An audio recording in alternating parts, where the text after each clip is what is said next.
नमस्कार। खबर भोजपुरी के विशेष कार्यक्रम इहों के जानी इहों के पहचानी में रउआ सभे के स्वागत बा। आज हमनी का संगे प्रसिद्ध लोक गायक शैलेंद्र मिश्रा जी बानी। यहाँ के भोजपुरी के उत्थान खातिर लगातार प्रयास कर रहल बानी। तो फोन के घंटी बाज रहल बा, सुनल जाओ।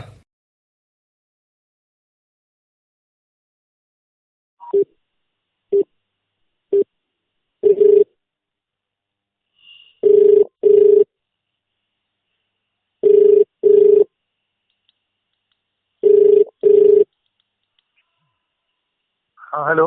हेलो, खबर भोजपुरी .com से हम अनुराग रंजन बोलतनी। हाँ हाँ नमस्कार, बोली। एगो कार्यक्रम हमनी के शुरू कइले बानी सब विशेष कार्यक्रम के तौर पर। जी जी। जौना में बावे कि ओकर कार्यक्रम के नाम बा इहों के जानी इहों के पहचानी।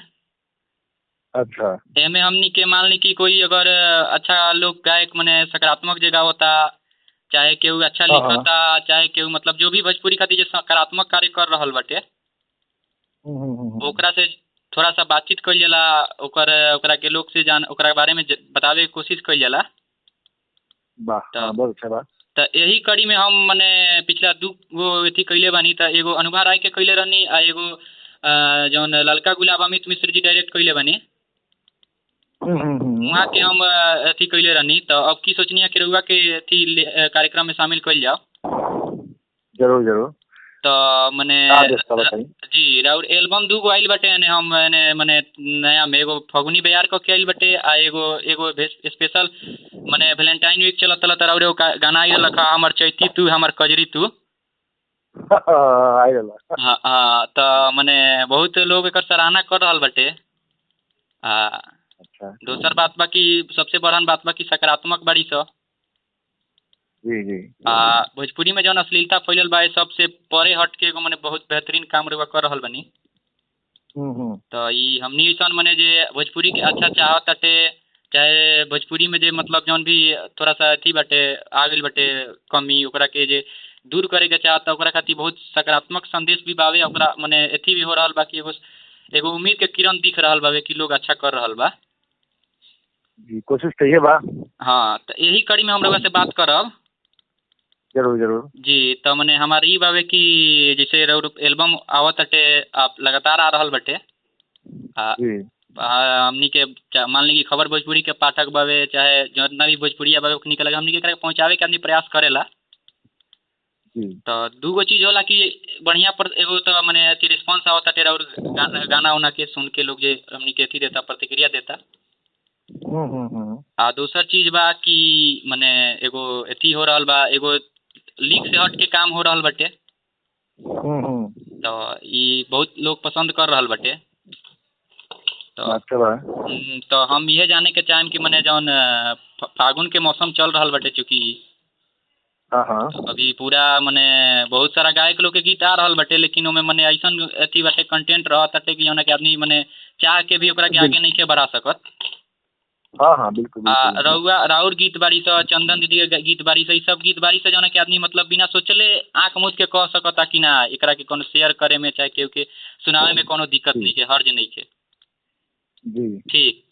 तो मने हम अब रउआ से अब व्यक्तिगत तौर पर चूँकि लोग से परिचय करावे के चाह रहल बानी, तो मने हम तो अपन एगो अथी देवे करे परिचय जौन होला अथी कार्यक्रम के कोनो। हाँ जरूर जरूर। बाकी ई बाटे कि रउआ जौन अथी कर रहल बानी तो कुछ मने एगो साक्षात्कार के एगो नियम होला ओकरा के हम अथी करत चाहेम कि रउआ मने गीत संगीत से रउआ जुड़े के कारण का रहे, ई सब पर हम तनी चर्चा करेम। हाँ, सच पूछे तो हमरा बुझाइबे ना कल कि हम कैसे जुड़ गए। जी जी। ई ब्लड में हमरा रहे कि हम बड़का बाबू जी के रहे, हमार माई भी अच्छा गावेली। जी जी। और घरेलू गीत संगीत जौन होला ओकरा में। जी। और हमार भैया भी थोड़ा बहुत गावेला, बड़का बाबू जी भी गाँव के पारंपरिक गीत थोड़ा सुनता, बहुत अच्छा जी जी जी। तो एक हम बचपन से गावेली। स्कूल में नहीं जब बाल सभा शुरू होखल। जी जी। फिर बाल सभा से बहरी नहीं तो फिर बाहर घूमी तो मंदिर में गावे लगनी। जी। चोरी छिपे बड़ा पिटाई खाती हम। जी जी। और रोज तय रहे बात समय गमला वाला खातिर पिटाई विशेष आकाशवाणी शुरू भइल मामला दूरदर्शन गइल। जी जी। फिर दूरदर्शन से फिर धीरे धीरे अब चल रहल बा सही से कहा जाला जी उद्देश्य हमारे बा उद्देश्य हमारे ऐसा काहे हो गई जी ये लोग हम बताओ साहब जी जी हमू जो आज दौर चलता हमें बहुत पैसे खतरा नहीं है जी ओकर दू कारण बा कारण ई बाकी एगो बहुत ऐसा इच्छा ना भइल कि बहुत लग्जरियस जीवन जीती चाहे लग्जरी गाड़ी में चलती जी ऐसा तो इच्छा ना भइल शुरू में ही लेकिन अक्सर सबका लगे होला ही जी तो हमारे ऐसा कोनो इच्छा ना रहल गाना गाने से पहले हम जब गाना गाना रिकॉर्डिंग करावे जानी जी जी तो सबसे ज्यादा एक्साइटमेंट उत्सुकता वाला घर परिवार के होला अच्छा अच्छा हमार माई पूछे ले कि कैसे गाना करे बउआ जी हमार माई के बतावे के पड़ेगा जी हमारे बहन के बतावे के पड़ी हमारे परिवार बतावे के पड़ी भैया के सुनावे पड़ी बाबू जी सुनावे पड़ी जी जी तो कुछ तो कारण ही रहे कि हम अपन संस्कार के बचाते हुए अपना भोजपुरी के बचाते हुए जी जी अब एक हमारे शौक कहलिए या मजबूरी कहली जी हमारा लगाव हो गई अपना मातृभाषा से फिर ई सिलसिला लगातार चल रहा देखी कब चलते रही जी वो तो मैंने रउर जौन थी बाटे हमनी के बराबर फॉलो करते हैं तो हमनी के देखते बानी सर पूरा उम्मीद बा कि जौन रउआ अथी चल रहल बा माने ट्रेंड जौन चल रहल बा उहे रही बिल्कुल बिल्कुल एगो चीज बाटे कि एगो भोजपुरी में आजकल हमनी के थोड़ा सा एगो बहुत चीज पर चर्चा चल रहल बा कि हमनी के पारंपरिक जौन गीत संगीत बारी स ऊपर काम ज्यादा कइल जाओ कि नया मने तरीका के म्यूजिक इंट्रोड्यूस कइल जाओ जगह हर भाषा में चल रहल बा हमरो दिमाग में वही चलता जी हमार कहे के मतलब ई बा जी फिर देखले कभी हम जनरली प्रोग्राम में धोती कुर्ता पहने हाँ बिल्कुल देखले बानी हम तो कार्यक्रम में शामिल हो गइल बानी वो हमार परंपरा बा ठीक बा जी लेकिन हम धोती रंगीन पहने लाल पीला हरियर पहन लेनी जी जरूर देखे कि हम अपन परंपरा के छोड़ दी जी परंपरा के लिए चलब जी जी ओकरा में हम अगर सुंदर लगे खातिर लाल पीयर कर सकेनी जैसे हमर चैती तू हमर कजरी तू गाना सुनी हरवा जी तो वो गाना का कोनो उद्देश्य ना रहे एक दिन ऐसा ही बैठे रहने स्टूडियो में हमें करवा गाना शेखर जी जी तो ऐसे ही बात ही चलता है कहीं और फ्यूजन कर देखी तो हो तक ना सट तक ना हालांकि वो मजा ले गए बानी बहुत वो गाना के हम सीरियसली नहीं बोले जी वो हम वैलेंटाइन 13 तारीख के सभी काम खूब भई रहे जी हम मुर्गा बनत रहे कहीं मुर्गा जल बनता चले गाना हम गा देते जी जी मेरे गाँव शेखर जी हमें सीक्वेंस करके जी फिर हम झाल बजा देने करा में फिर देसी चून धागा से डाल के उसी जगह बाबू बहुत सीरियसली नहीं चले लेकिन वो लोग पसंद पहले बात पर था कि मैंने कहीं ना कहीं वो जरूरत था परंपरा से आधुनिकता के भी जोड़ा जा सकेला जी अगर बढ़िया से मेहनत कर ली तो बड़ा निक लगी जी युवा पीढ़ी के जोड़ा जा सकेला जी मैंने हमरो ये विचार है कि पारंपरिकता के बचाते हुए हमें अगर आधुनिकता के समावेश थोड़ा बहुत कइल जाओ थोड़ा बहुत इंट्रोड्यूस कइल जाओ जी और आधुनिकता में भी हम विशेष रूप से कहल चाह रहे थे कि आधुनिकता में भी बहुत है ड्रम पैड के ना जी जो मेलोडी बा जो स्वीट म्यूजिक बारी सब वायलिन बजाती गिटार बजानी फ्लूट बजानी जी को बजाने में तो निक लगी जी जी तो बाद में फिर बहुत सार लगे लगी बहुत मजा ना दी फिर वो बात ना रह जाए जी जी तो मैंने हम ये कहे के चाहता नहीं चाहे रहुआ तो मैंने हम जाने के चाहता नहीं कि जो गाना बाड़ी से ओकरा के एक तरीका से कइल जाओ कि लोग का पसंद भी पड़ो बिल्कुल बिल्कुल अब देखिए आज की जो जनरेशन बनाया जनरेशन था जी जितना इंग्लिश मीडियम स्कूल वाला था जी विषय पर हमारा नितिन जी से चर्चा चल रहा है जी नितिन जी जो न्यू बिहार चलावनी जी जी हाँ न्यू बिहार में क्या वाला जी एक बात चलता है कि 11-12 जन लड़का लड़की वाला जी अगर वही कम ढोलक झाल वाला म्यूजिक सुना होता नहीं तो उतना लाइक नहीं कर सकता जितना कि गिटार बाजल म्यूजिक लाइक करता था अच्छा अच्छा जी तो ओकर इहे कारण बा कि हमनी के वो मिट्टी से जुड़ल नहीं खसन पता इहे बा जी जी हम तो खुद एगो नया आदमी बानी भोजपुरी में नवा आइल बानी और हुआ सब के बहुत मैंने करीब से फॉलो करतनी देखतनी सब कुछ जानतनी तो मान ली कि हम अपना करीब से अपना माने दिल से जुड़ल बानी तो हम तो मान ली कि हमरा पसंद आवे लागल बा धीरे धीरे जी जी बाकी हर एगो नया आदमी से हम नहीं उम्मीद कर सकत कि यू माने पारंपरिक जो एथी बार से झाल बा ढोलक बा ये सब पर जन गावल जाता ओकरा के पसंद करो काहे कि उतना करीब से नहीं जुड़ल हर चीज के अपना करीब से अपना महसूस नहीं कइले नहीं करत आज के ऐसा आधुनिकता के अथी चलल बटे कि माने हमरा तो नहीं लागत कि 100 गो में एको आदमी वो चीज के महसूस करो नया नया माने नया जनरेशन जन बावे जी अभी एगो ऐसा काम होकर जा रहा बा न्यू बिहार संगे हम काम एगो करवाने होली गीत पर जी अच्छा अच्छा यही 22 तारीख के हमारे मुंबई से फ्लाइट बा जी होली पर ही विशेष करके बाबू ट्रेडिशनल के ट्यून बा ओकर अच्छा अच्छा ओकरा में कुछ वेस्टर्न फ्यूजन हो रहा बा अच्छा स्टोर सर को म्यूजिक कर रहा बहुत अच्छा काम हो रही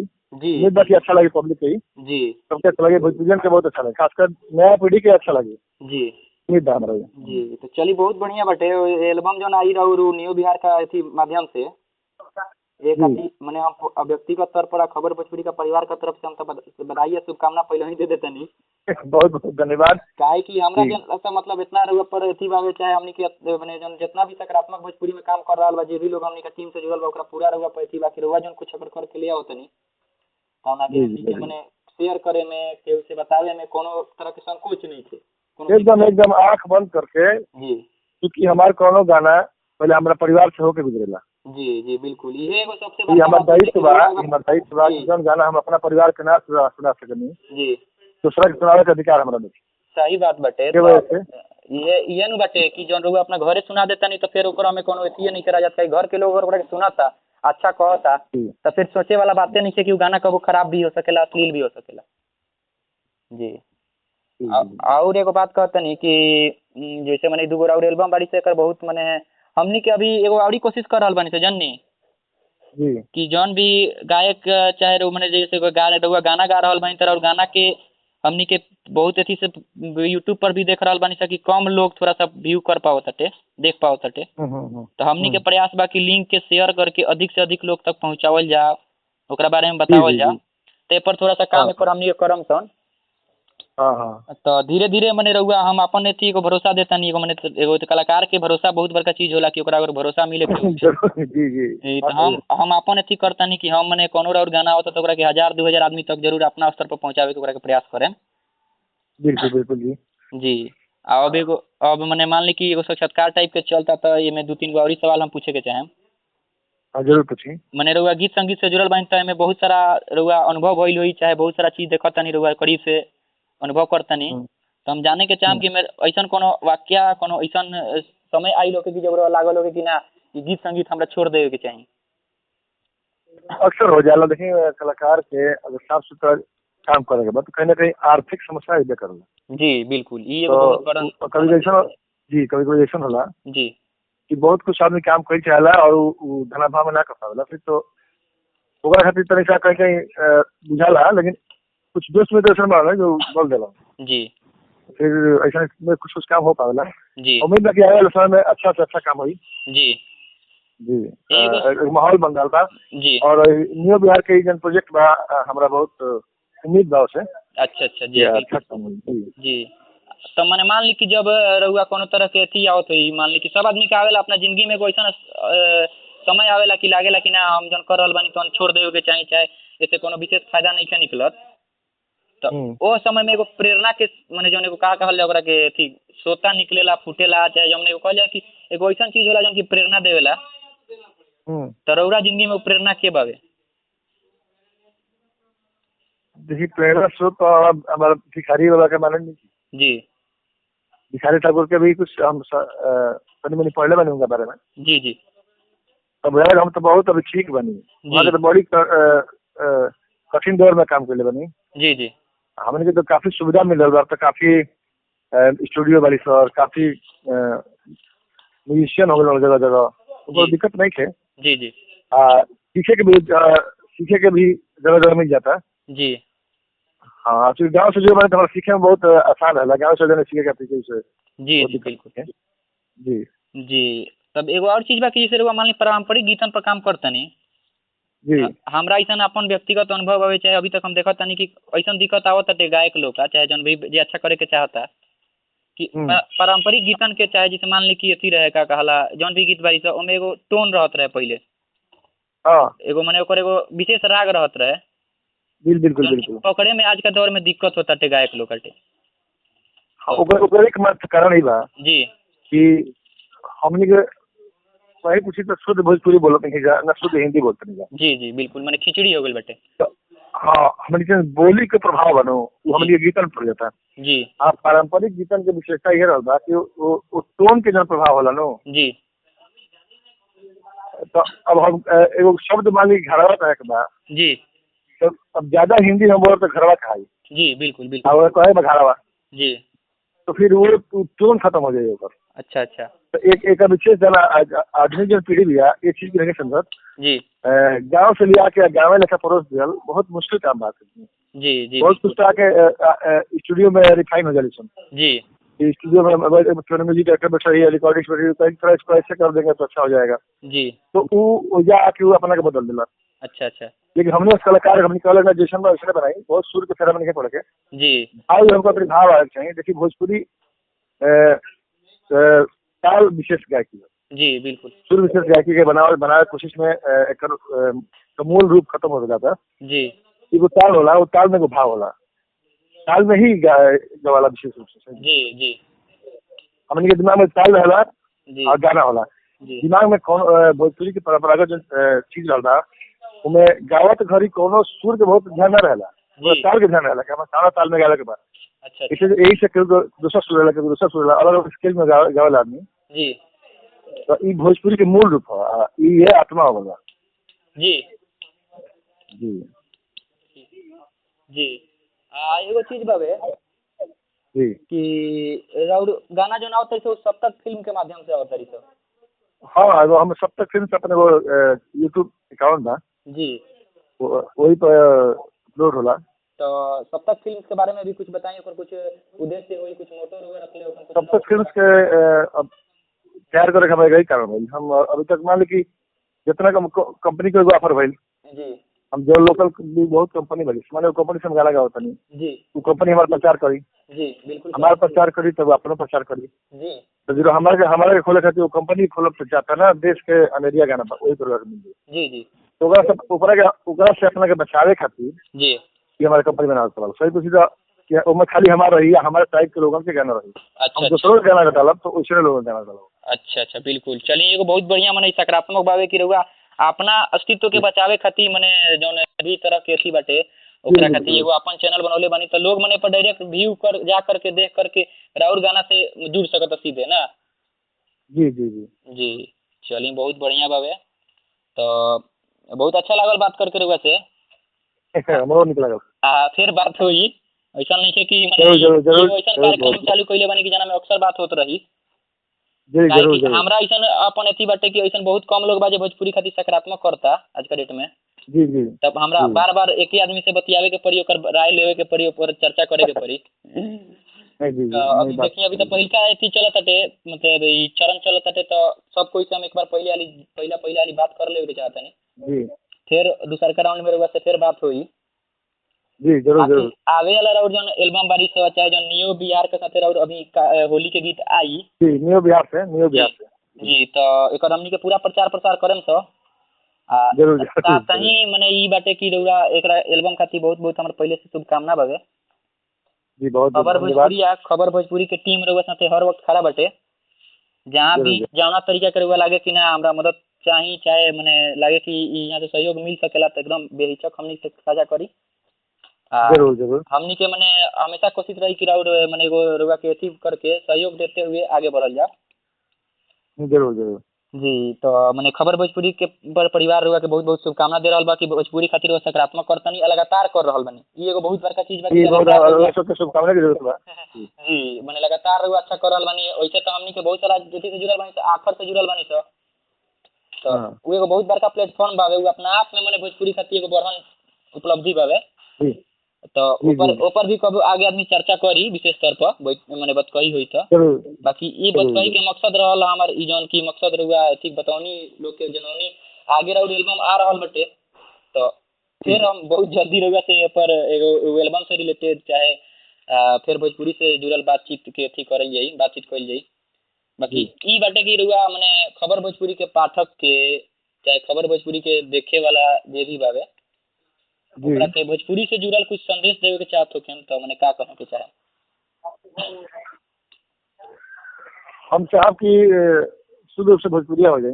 जी जी शुद्ध रूप से भोजपुरिया हो जाए जी के ना पड़ी अपने बुझा लगे जी जी खबर भोजपुरी से बात करके बड़ा निक लगता है मेरे तो मित्र बनी अच्छा लगता है बतिया के कुछ अपन दिल की बात भी क्या कह दी जी हम जानी चाहिए बात कह जाओ जी अब हम बोले की आदत हो गई जानते नहीं बोलो तो अपना बोले आदत होगी और बोलो तो रात भर बतिया ले हाँ उ तो मैंने बरले बहुत एगो कलाकार के थी होला। जी जी तो बड़ा निक लागल फिर जब आना के कहा फिर हम आपसे बात करब। जी बिल्कुल बिल्कुल चलिए बहुत बहुत धन्यवाद बाटे कि रउआ से बात भइल। आ जी बहुत आ, आपके भी बहुत ई बहुत धन्यवाद। जी ई एथी के भी हम ज़्यादा से ज़्यादा लोग के एथी करे के चाहब कि लोग सुनो रउआ बारे में जानो कोशिश करो। जी जरूर जानो जरूर कि मने रउआ भी एगो भोजपुरी में बहुत अच्छा काम कर रहल बानी। जी जी तो मने खबर भोजपुरी परिवार रउआ आवे वाला भविष्य के योजना खातिर भोजपुरी से जुड़ल हर सकारात्मक काम खातिर शुभकामना दे रहल बानी। बहुत बहुत धन्यवाद। जी जी जय चलिए भोजपुरी। फिर बात हुई जब हमनी के मौका मिली तो। जी जरूर जरूर जय भोजपुरी जय भोजपुरी। जी